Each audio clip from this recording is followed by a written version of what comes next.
नाथ शर्मा को गोली लगी है। सब इंस्पेक्टर बीआर सिंह ने गोली मारी है।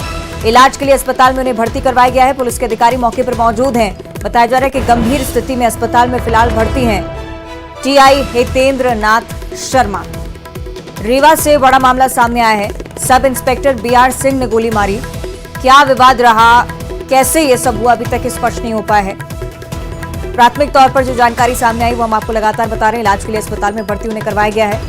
हालत नाजुक बताई जा रही है। पुलिस के आला अधिकारी मौजूद हैं मौके पर। लगातार इस मामले की जांच में भी अब देखा जाएगा कि किस विवाद के चलते ऐसा हुआ है। आपसी संघर्ष हो सकता है हालांकि, लेकिन अभी भी इस मामले को लेकर वजह की पुष्टि नहीं हो पाई है। टीआई हितेंद्र नाथ शर्मा जिन्हें गोली लगी है, ऐसे कि शिवेंद्र हमें ज्यादा जानकारी देंगे। शिवेंद्र, क्या है पूरा मामला? देखिए, मैं आपको बता दूं कि सिविल लाइन थाने में पदस्थ हैं टीआई है हितेंद्र नाथ शर्मा। और ये जैसे ही थाने में आए और विवेचना जो अधिकारी है जो बीआर सिंह है उनके साथ में किसी बात को लेकर गहमा-गहमी शुरू हुई। वाद विवाद बढ़ा और इतने में सर्विस रिवॉल्वर निकालकर बीआर सिंह ने उनको निशाना बनाते हुए फायर किया है। एक फायर हुआ है जो सीने में लगा हुआ है। गनीमत थी कि सर उनका बच गया है, सीने में गोली लगी है, जिनको आनंद थाने में अस्पताल में भर्ती कराया गया है। डीआईजी, आईजी सहित पुलिस के जो आला अधिकारी हैं वो घटनास्थल पर पहुंचे हैं और साथ में घायल टीआई को देखने पहुंचे अस्पताल में, जहां हालत चिंताजनक बनी हुई है। पूरे मामले की विवेचना की जा रही है।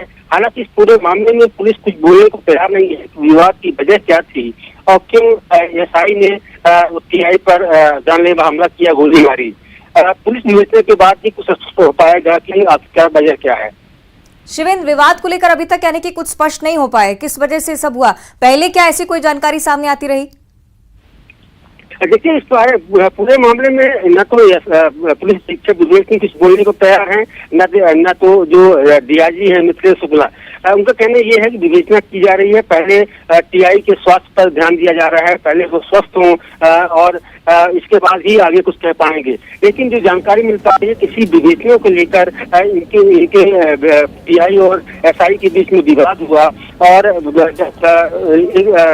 इन दोनों के बीच में गहमा-गहमी हुई और उसी में हाइपर होकर जो एसआई है बीआर सिंह, उन्होंने टीआई का निशाना बनाकर गोली दागी है। जी शिवेंद्र, एक सवाल मैं भी आशीष त्रिपाठी न्यूज रूम से पूछना चाहूंगा, क्योंकि ये जो पूरा घटनाक्रम सामने आया, इन्वेस्टिगेशन क्या स्थानीय पुलिस इस पूरे मामले में कर रही है? क्योंकि आपस का ही ये मामला है अब तक, तो इन्वेस्टिगेशन पर भी सवाल उठ सकते हैं। तो क्या किसी और एजेंसी को भी जांच दी जा सकती है अभी शुरुआती तौर पर? देखिए, अभी जो इस मामले में पुलिस कुछ बोलने को तैयार नहीं है। उनकी कहना यह है कि हम विवेचना कर रहे हैं, जांच कर रहे हैं, जांच के बाद ही स्पष्ट बता पाएंगे कि आखिरकार एसआई ने टीआई को जान से मारने की कोशिश क्यों की। जहां तक जांच की बात है तो अभी तो इस तरह से कोई भी रुझान नहीं मिला, जानकारी नहीं मिली है कि कोई अन्य एजेंसी इस पूरे मामले की जांच की जा रही है। हालांकि पुलिस इस पूरे मामले में पर्दा डालने की जरूर कोशिश कर रही है, क्योंकि विभागीय मामला है और आखिर ऐसी क्या बात हुई जिसको लेकर टीआई पर एसआई ने गोली दागी। तो कहीं ना कहीं एक बड़ा मामला होगा, तभी कानून का रखवाला कानून हाथ में ले रहा है। निश्चित रूप से परिवार की तरफ से कोई बात कही जा रही है? परिवार कुछ इसमें कह पाया अब तक, या पुलिस अभी उन्हें भी बोलने से मना कर रही है? देखिए अभी परिवार मौके पर पहुंच रहा है जहां पे घायल का उपचार चल रहा है, लेकिन परिवार भी कुछ बोलने को तैयार नहीं है, क्योंकि पुलिस के आला अधिकारी जब कुछ बोलने को तैयार नहीं है तो ऐसे में विभागीय मामला है, अनुशासन की दौर में परिवार भी फंसा रहता है, तो भी कुछ बोलने को तैयार नहीं है। लेकिन बात जरूर बड़ी है कि आखिरकार ऐसी क्या नौबत आई कि कानून का रखवाला ही कानून के रखवाले पर फायर कर रहा है, जानलेवा हमला कर रहा है। जी चलिए, कुल मिलाकर सब कुछ अभी भी जांच का विषय है। बहुत शुक्रिया आपका शिवेंद्र इस पूरी जानकारी के लिए। आगे बढ़ते हैं भोपाल से अगली बड़ी खबर, जहां पेपर लीक मामले को लेकर पुलिस ने एक बड़ी कार्रवाई की है। पुलिस ने 3 लोगों के खिलाफ केस दर्ज किया है। आरोपियों ने फाइनेंशियल मार्केटिंग का पेपर लीक किया था। आरोपी के मोबाइल से खुलासा भी हुआ इस चीज का। सभी आरोपी सेकेंड ईयर के छात्र बताए जा रहे हैं। कृति जैन, पल्लव जैन, साथ ही साथ रितेश, ये 3 छात्र जिनके खिलाफ केस दर्ज हो चुका है। तो भोपाल से बड़ी जानकारी, पेपर लीक मामले को लेकर ये सख्त एक्शन, जिसमें एफआईआर भी दर्ज हो चुकी है। फाइनेंशियल मार्केटिंग का पेपर लीक करने का आरोप मोबाइल से जिसे लेकर खुलासा हुआ। सभी आरोपी सेकेंड ईयर के छात्र बताए जा रहे हैं। कृति जैन, पलक जैन और रितेश, इन तीनों को लेकर जानकारी सामने आई है। केस दर्ज हुआ है। आगे की कार्रवाई में पुलिस लगातार जुटी हुई है। बहुत बड़ा मामला अपने आप में, क्योंकि पेपर लीक किया गया। फाइनेंशियल मार्केटिंग का ये पेपर था। मोबाइल के जरिए जैसे ही तफ्तीश की गई, इस बारे में खुलासा हुआ कि इन तीनों की भूमिका कहीं ना कहीं सबसे ज्यादा पाई गई पेपर लीक करने में। इसलिए फौरन एक्शन पुलिस की तरफ से तीनों के खिलाफ केस दर्ज हुआ है। सभी आरोपी सेकेंड ईयर के छात्र बताए जा रहे हैं। तीनों ही सेकेंड ईयर के स्टूडेंट जिन्होंने फाइनेंशियल मार्केटिंग का पेपर लीक किया है। प्रीति जैन, पलक जैन और रितेश, ये तीनों स्टूडेंट्स के नाम हम आपको बता रहे हैं।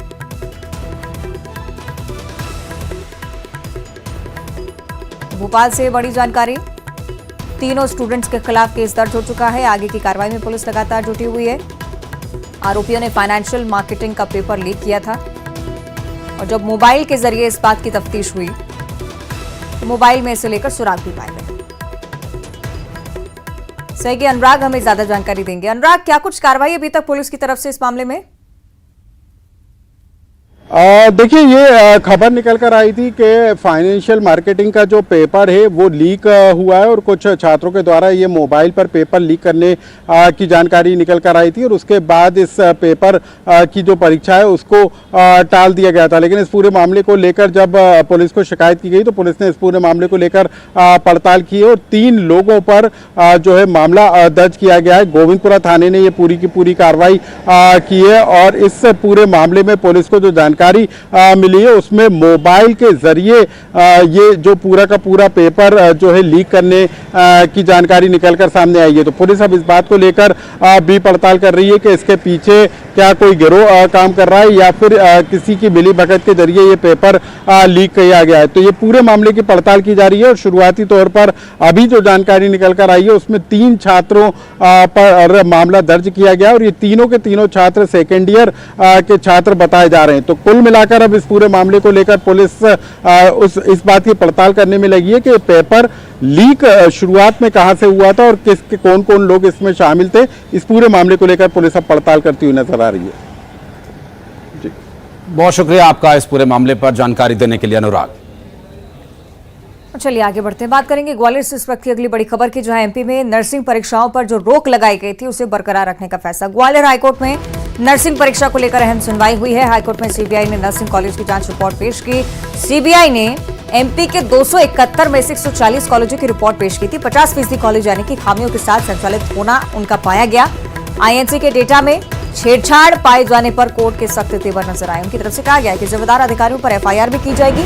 मेडिकल यूनिवर्सिटी की हालत दिया तले अंधेरे जैसी बन गई है। ये सख्त रुख ग्वालियर हाईकोर्ट की तरफ से एक बार फिर से अपनाया। और अब जशपुर से अगली बड़ी खबर, जहां करोड़ों रुपए की धोखाधड़ी का आरोपी गिरफ्तार हो चुका है। 54 करोड़ 38 लाख रुपए की धोखाधड़ी की थी आरोपी ने। चिटफंड कंपनी का फरार डायरेक्टर फूलचंद बिशे, जिसे अब पुलिस ने गिरफ्तार कर लिया है। Vinayak homes and real estate company के नाम पर धोखाधड़ी की जाए। पुलिस ने इंदौर से आरोपी को गिरफ्तार किया। जशपुर जिले में भी 1.5 करोड़ से ज्यादा की धोखाधड़ी व्यक्ति कर चुका है। सहयोगी दीपक ज्यादा जानकारी देंगे। दीपक, अहम कार्रवाई पुलिस की तरफ से, अतिरिक्त क्या जानकारी?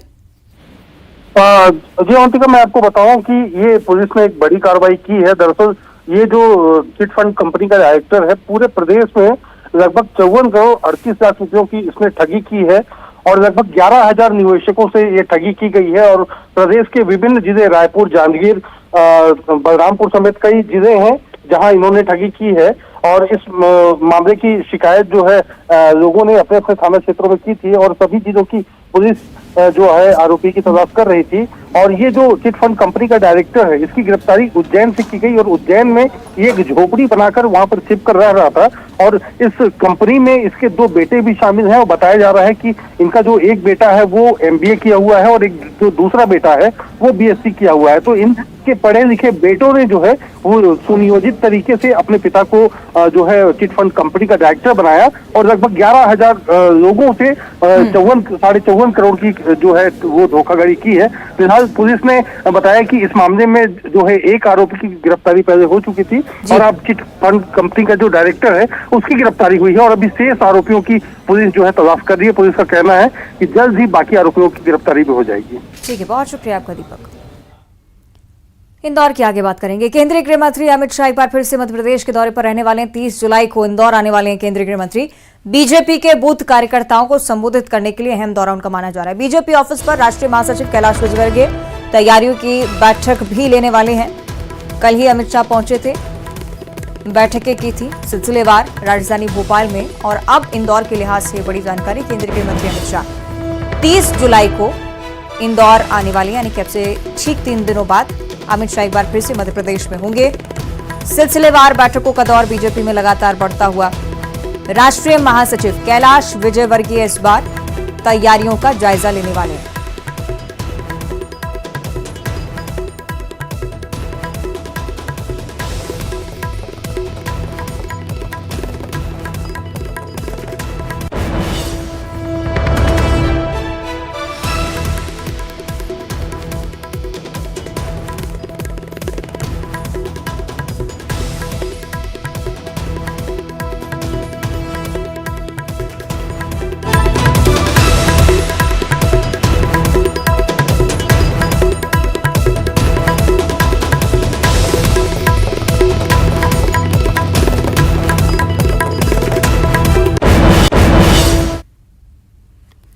आगे बात करेंगे भोपाल से अगली बड़ी खबर की, जहां प्रकाश सिंह उइके ने जज के पद से इस्तीफा दे दिया। इस्तीफा देकर बीजेपी की सदस्यता ली है।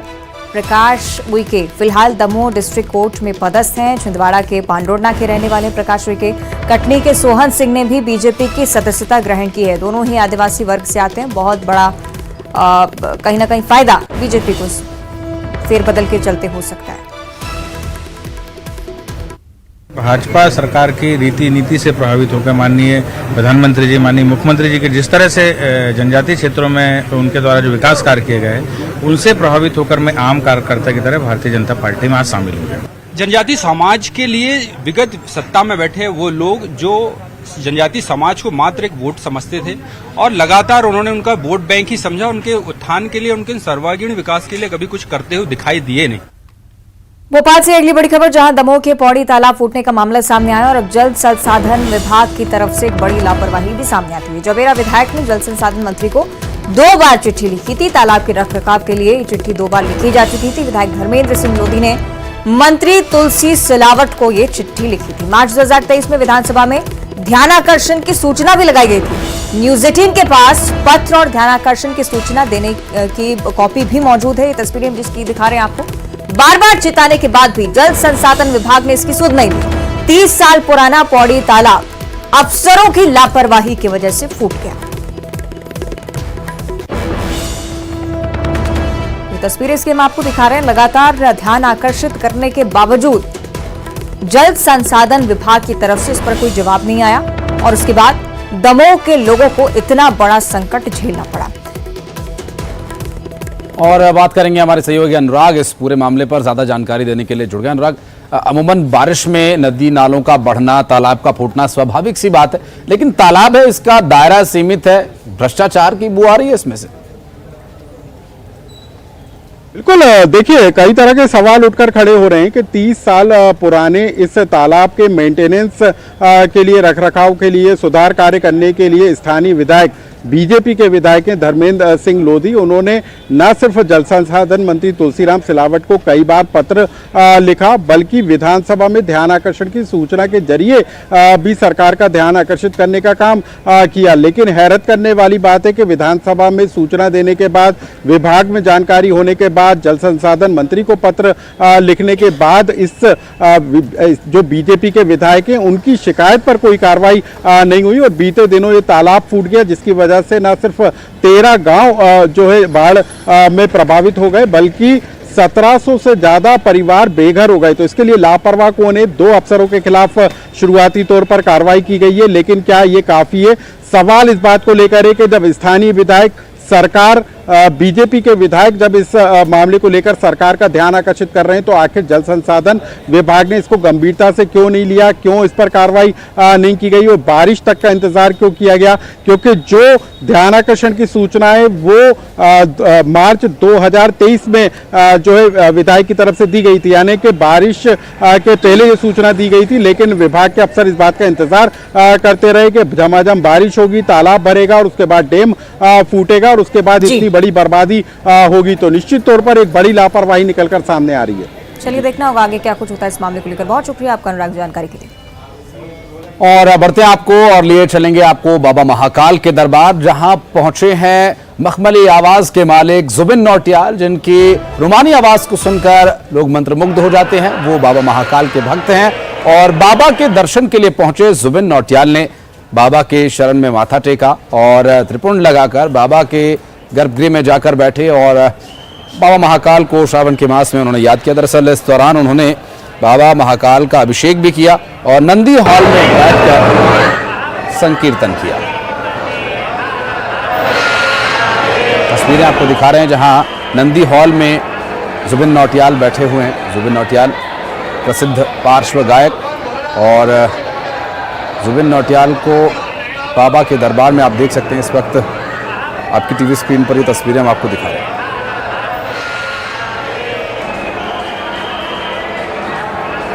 बुरहानपुर की आगे बात करेंगे। नेपानगर में तेंदुआ घूमता मिला है। शिकार की तलाश में तेंदुआ यहां पर घूम रहा था। कार सवार युवकों ने इसका वीडियो बनाया है। तेंदुए की मौजूदगी से इस इलाके में भी दहशत का माहौल है। नेपानगर में एक तेंदुआ इन दिनों घूमता हुआ लगातार नजर आता है। ये तस्वीरें आप देखिए। आसपास जितने भी लोग मौजूद थे अपने कैमरे में कैद किया इन तस्वीरों को। रहवासियों के बीच भी डर का माहौल।